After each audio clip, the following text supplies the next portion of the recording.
मंडळी, सुरुवात करूया एका नव्या प्लांट स्टोरीची। आणि आज आपण ब्रह्मकमळाचं जे झाड असतं ते त्याच्या प्लांट कटिंग पासून कसं बनवता येईल ते पाहूया। ब्रह्मकमळाचं जे रोप आहे ते त्याच्या कटिंग पासून बनवण्यासाठी आपण त्याच्या कटिंग्स घ्यायच्या आहेत। तुम्ही ब्रँच सुद्धा घेऊ शकता उपलब्ध असेल तर, नसेल तर तुम्ही पान सुद्धा घेऊ शकता। छोट्याशा पानापासून सुद्धा त्याचं रोप बनवता येतं। कसं बनवायचं ते पाहूयात।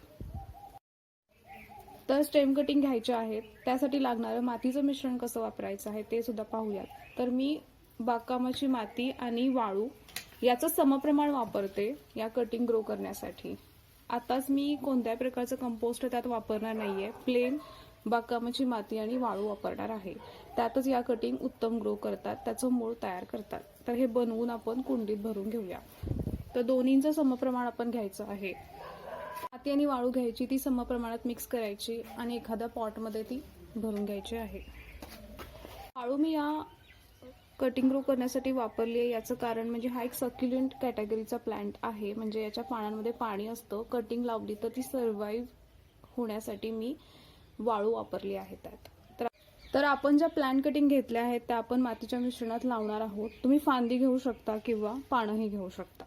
कटिंग जी घेतली आहे ती खालून अशी थोडी कट करून घ्यायची, याने रूट डेव्हलपमेंट होण्यासाठी मदत होते आणि मातीच्या मिश्रणात ती रोवून द्यायची आहे।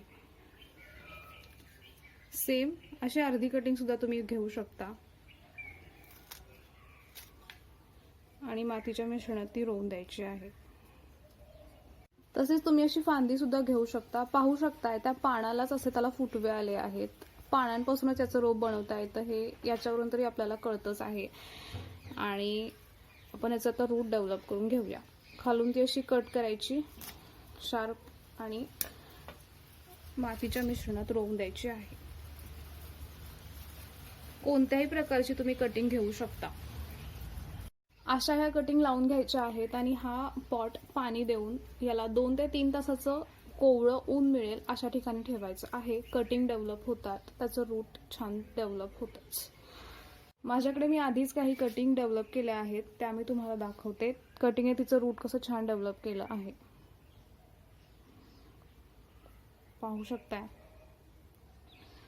खूप सुंदर असं कटिंग त्याचं रूट डेव्हलप करते, तसेच नवीन स्प्राउटिंग सुद्धा येते आहे इथून। अशा पद्धतीने आपण ब्रह्मकमळाचं रोप त्याच्या कटिंग पासून सहज बनवू शकतो। ही सुद्धा कटिंग खूप छान डेव्हलप झाली आहे।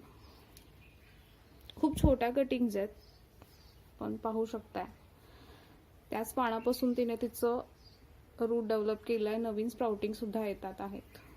अशा पद्धतीने आपण त्याचं रोप बनवू शकतो त्याच्या प्लांट कटिंग पासून। तर खूप इझी आहे ब्रह्मकमळाचं रोप बनवणं।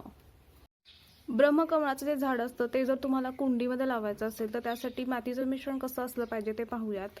तर आपल्याला लागणार आहे गार्डन सॉइल म्हणजेच बागकामाची माती, रेती लागणार आहे म्हणजे सँड, आणि कंपोस्ट। तर हे गांडूळ खत आहे। तर या झाडांची जी मुळं असतात त्याच्या प्रोटेक्शनसाठी तुम्ही नीमकेक पावडर वापरू शकता, असेल तर वापरायची आहे, नाहीतर तुम्ही फंगीसाइड पावडर सुद्धा याच्याऐवजी वापरू शकता।